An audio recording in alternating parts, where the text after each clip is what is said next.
상당히 네. 의미 있는 변화예요, 그죠? 이재명 대통령이 뭔가 이념적인 결정을 한다거나 이렇게 느끼지 않는 거예요, 지금. 맞아요.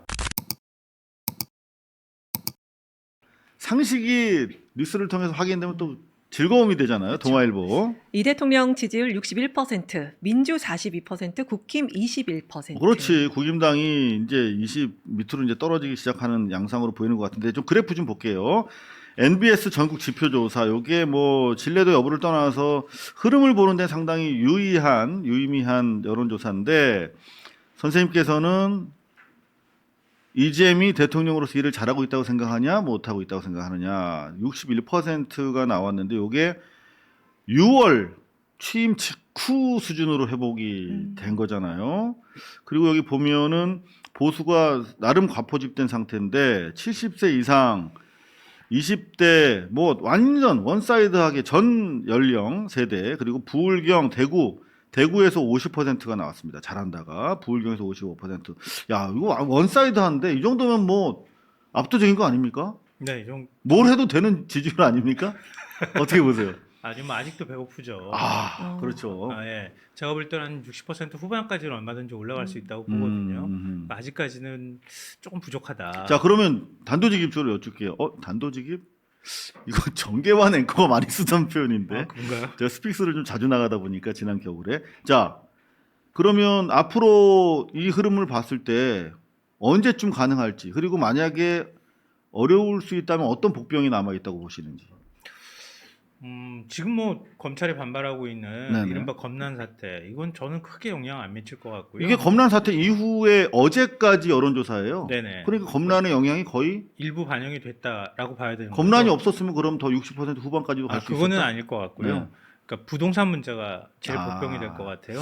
부동산 남아 있네. 네, 그러니까 이재명 대통령의 지지율이, 그러니까 민주당 지지율은 지금 40% 초반대 머물고 있잖아요. 네. 근데 이재명 대통령 지지율은 지금 60%를 넘어서고 있단 말이에요. 디커플링 거의 된 거죠. 이 정도면. 네네. 그리고 민주당은 사실 갤럽 조사를 보면은 오히려 떨어지기도 했어요. 그러니까 그 서로 간의 지지율이 엇갈리는 현상이 나타나거든요. 그러니까요. 그러니까 이재명 대통령이 어떤 성과를 냈을 때 거기에 대해서 국민들이 반응하고 있다. 오히려 민주당은 조금 반사의 이익을 보고 있다. 오히려. 그러니까 국회가 조금 주목도가 떨어지면 이재명 대통령 지지율 상승 효과가 민주당한테로도 넘어간다. 근데 민주당이 시끄러워지면은 민주당이 그 지지율 반사의 이익을 못 보는 거예요. 네. 자 그러면 이렇게 말씀드려도 될까요? 부동산 문제만 잘 풀어내고 민주당이 한 목소리로 갈 수 있다면 60% 후반까지도 충분히 네, 좀 단기간 내에 가능하다고 가능하다. 봅니다. 또 부동산 문제를 풀기가 굉장히 어려워서 그렇지. 어떻게 풀어야 돼요?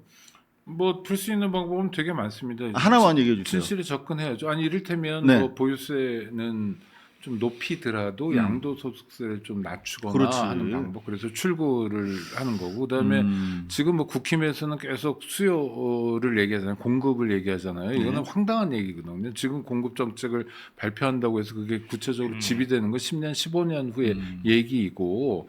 그러니까 그런 프레임에 말려 들어가지 않는 거. 그다음에 전 이재명 대통령이 부동산과 관련해서는 굉장히 정확한 메시지를 잘 내고 있다고 생각합니다. 뭐냐면 이거 잘못하면 굉장히 큰일 난다. 근데 제가 시한폭탄이다. 네. 대통령실 출입하면서 느끼는 확인되는 그 분위기는 보유세에 대해서 지금 만지작거리고 있어요. 그러니까요.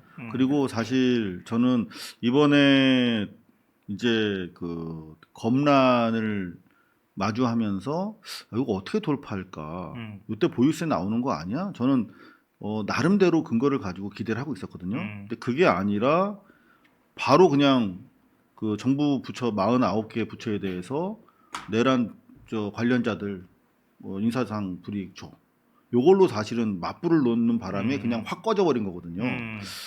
보유세는 언제든지 저는 지금 나올 수 있는 분위기다 이렇게 말씀드릴 근데 수 아니 있을 것 그러니까 같아요. 보유세가 됐든 뭐 양도소득세가 됐든 공급이 됐든 간에 대통령이 부동산에 대해서 일관된 이야기를 하는 게 되게 중요합니다. 그렇죠. 그러니까 당장 지지율이 떨어지니까 이렇게 얘기했다 저렇게 얘기했다면 문재인 정부 꼴라는 거지 그러면. 폭망합니다. 폭망. 맞습니다. 그게 아니라 대통령은 5년 동안 나에게 주어진 기간 동안 부동산 정책을 이렇게 끌고 갈 거예요. 여기에서 변화는 없어요. 그러니까 맞아요. 오해하지 마세요. 하면 시장에 따라서 움직일 수 있습니다. 사실 주식 시장에 대해서 일관된 시그널을 준 게 오늘도 보면 코스피가 좋던데 네. 그 나타나고 있잖아요. 근데 부동산에 대해서는 지금 만약에 지금 실기한다면 지금 마용성 이를테면 강남 3구까지도 계속 반등세가 유지가 된다면 그러면 이제는 실기다 이렇게 보거든요. 근데 여러 가지 고민들을 저는 하고 있을 거라고 보는데요. 그렇죠. 뭐 예를 들면 이제 세제 정책으로 부동산을 잡는다. 이거 굉장히 민감한 문제거든요. 대통령이 안 하겠다고는 얘기했었지. 왜냐하면 네. 외국 같은 경우에도 마찬가지지만요. 그러니까 상속세가 대표적이에요. 그러니까 나는 상속세 낼 형편도 못 돼요. 그러니까 우리 부모님이 나한테 물려줄 것도 없어. 그런데 상속세 올리는 건 기분 나빠. 이거 우리나라만 느끼는 게 아니에요. 외국도 비슷하게 느끼는 네네. 거예요. 그러니까 상속세에 해당되는 사람이 한 전체 국민의 몇 %밖에 안 되는데도 불구하고 자기의 맞습니다. 길로 받아들이고 네.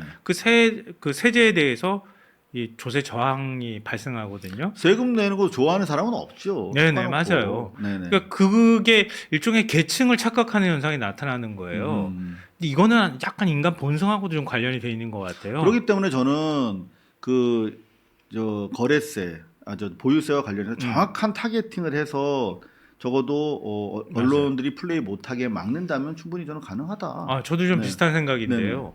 그래서 지난번에 이제 갤럽에선가 조사를 한번 한 적이 있는데 네. 국민들한테 이 세금을 그러니까 보유세를 더 높이는 방안에 대해서 묻고 절충한 형태로 보유세는 높이되 양도세, 취득세는 낮추는 방안 네. 세 가지 방안을 물어봤거든요. 근데 다 이렇게 딱 양쪽으로 갈라져요. 갈라지는데 두 가지를 절충해서 같이 한꺼번에 시행하는 방안 이렇게 물어봤더니 찬반이 50% 정도로 팽팽해요. 이 얘기는 뭐냐면 뭘 하나 줄 때 또 반대로 또 내주는 것도 있다라는 게 국민들한테 어느 정도 설득이 된다는 뜻이기도 하고요. 그게 또 합리성을 어느 정도 갖췄다고 사람들이 생각한다는 거고요.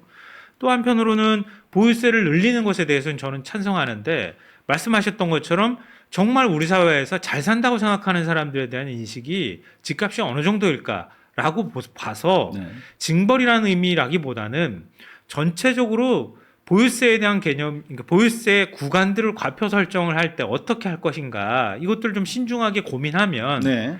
최고 세율로 넘어가게 될 때 강남에 정말 괜찮은 아파트 갖고 있는 사람들 그런 사람들이 될 거야라고 하는 생각. 그 사람은 당사자는 기분 나쁠 수도 있고 반발할 수도 있겠지만 대신에 반대편에서 그렇게 세금을 올릴 때 그렇게 해서 걷어들인 돈을 어떻게 쓸 것인지에 그렇죠. 대한 것도 밝혀주면 된다는 네. 거예요. 그러니까 이번에 공무원들한테 내란 묻은 자들에 대해서 단호하게 처벌하겠어. 하지만 공무원들 사기 진작책이 또 같이 나가잖아요. 이렇게 확실하게 저는 그림을 명확하게 그려 나간다면 충분히 가능한 문제다. 요거는 조금 나중에 또 저희가 대통령 지지율 이야기를 다시 해보도록 가면 하죠. 네네. 지금 MBS 조사로 보면 한 주 만에 5% 포인트가 올라왔잖아요. 네, 여기 실제 보면 여기 요거 보여드리고 말씀 나눠볼게요. 20대의 경우에 14% 포인트가 올라왔어요. 그리고 60대에도 10% 포인트.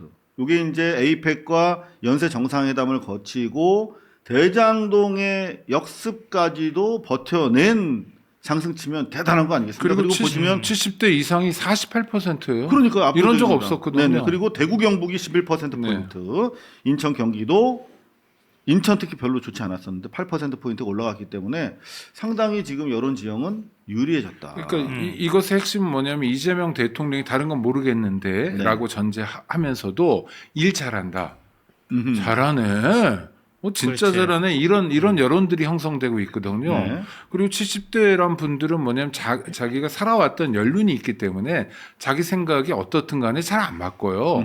그럼 이재명 대통령을 새롭게 지지하는 사람들은 어떠냐면 계속 지지할 가능성이 높은 거죠. 네. 이제 시작이 어렵죠. 그러니까 난 이재명 무조건 싫어. 민주당이니까 싫어 했다가 일 잘하네. 그래도 이재명 대통령을 평가해야 되네. 이 사람이 일 잘하면 구체적으로 나에게 이익이 되네. 성장률이 오르네. 주식시장이 저러네. 그렇죠. 이렇게 해서 이재명 대통령을 새로 지지하기 시작한 70대 이상은 안 바뀝니다. 네. 그래서 저는 훨씬 빠른 속도로 지지율이 올라갈 거라고 봐요. 상당히 의미 있는 변화예요, 그죠? 그러니까 그 어떤 진영 간에 나는 민주당 지지자야, 난 국민의힘 지지자야, 이건 결정돼 있거든요, 어느 정도.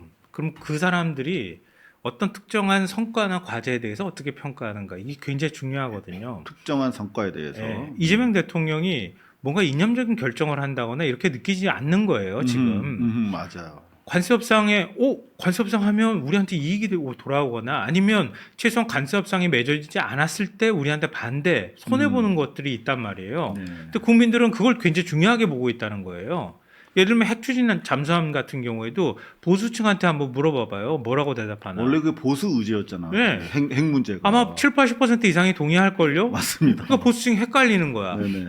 그럼 이거를 긍정으로 봐야 돼, 부정으로 봐야 되나? 이렇게 고민한다는 거고요. 무엇보다도 제가 굉장히 반가워하는 숫자가 있는데 그건 뭐냐면 네네. 중도층이 이재명 대통령 지지율이 50% 중반까지 떨어졌을 때 지지율이 50% 같이 내려갔어요. 거의 비슷하게. 네. 그러니까 지난번에 내란 사태를 겪고 난 다음에 저는 다음번 대선 무조건 이긴다고 생각했던 게 중도층의 어떤 변화가 전혀 없었다고 하는 거예요. 그렇죠. 네네. 그러니까 내란 사태가 일어나고 난 다음에 대선까지 중도층이 한 번도 흔들린 적이 없어요.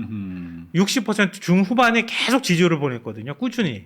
이거는 방금 선거 때 못 뛰어넘는다는 뜻이에요. 그렇죠. 우리 김성환 평론가님 말씀 맞다나 실제로 복지 정책은 민주당이 잘할 것 같은 게 54%야. 근데 외교 안보도 50% 이상이 나오고 있다라고 하는 것이, 그러니까 그 상당히 객관적이고 중립적인 의제에 대해서도 네네. 이렇게 과반수 그런 것에 대해서 화답을 해준다는 거예요. 그게 대단하다. 중간에서 든든하게 버텨주기 때문이다. 네. 그게 신친명이다 지금. 그러니까 이재명 대통령이 민주당은 지지하지 않지만 이재명 대통령의 정책 방향 그리고 성과 내는 부분 이런 것들에 대해서 평가하는 층이 틀림없이 있다고 하는 거예요.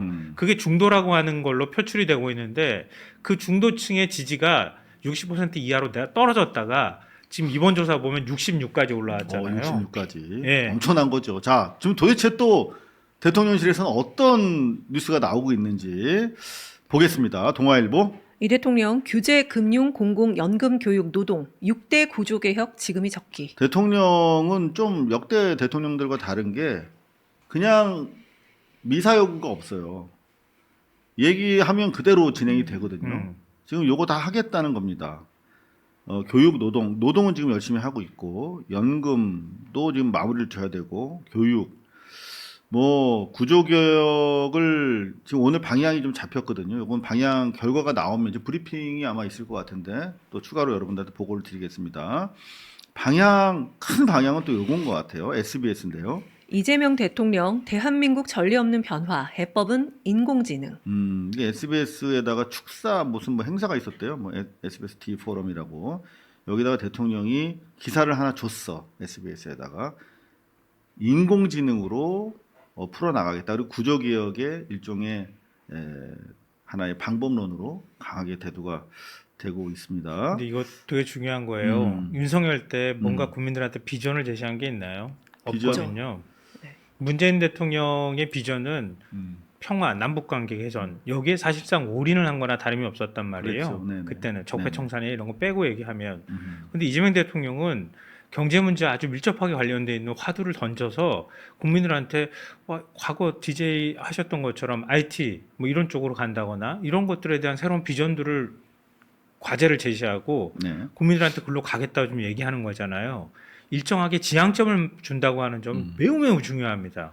그렇게 해야 국민들이 우리가 어떤 사회로 바뀔 수 있어라고 예측 하는 가능성을 희망을 갖게 되거든요. 그렇습니다. 또 하나 중요한 건 아까 6대 개혁을 하겠다고 했을 때 네네. 대통령이 함께한 이야기가 뭐냐면 고통과 저항이 따르더라도라고 그랬어요. 요거. 그러니까 이게 되게 중요합니다. 왜냐하면 가야 될 길이 있어요. 국가가 연금 관리도 못하면 안 되잖아요. 근데 대통령의 업무 특성이 바로 이거야. 그러니까 수기 과정은 광범위하고 깊게 맞아요. 이뤄내되 단호하게 고통과 저항을 극복해 나간다. 이런 게 무서운 거죠. 그렇죠. 그러니까 검난도 굉장히- 진압할 수 있잖아요. 그렇죠. 네, 검난 맞아요. 네. 진압책이 지금 막 나오고 있는데 그거 잠시 뒤에 전해드리겠습니다. 경향신문입니다. 소비 쿠폰 덕 받네. 5년 만에 최고 찍은 소상공인 체감 경기 동향지수. 야, 이거 지금 뭐 떡상하는 분위기입니다. 대체로 모든 그래프가 경기 체감 지수라는 게 정말 중요하잖아요. 특히 소상공인들께서 느끼시는 거. 소비 쿠폰. 근데 이게 뭐라고요? 오세훈? 소비 쿠폰 부동산 가격 올리는 주요 원인. 네. 이거 뭐 팩트 체킹도 필요 없는데 구태여 오마이뉴스에서 했대요. 네. 거짓말이라고.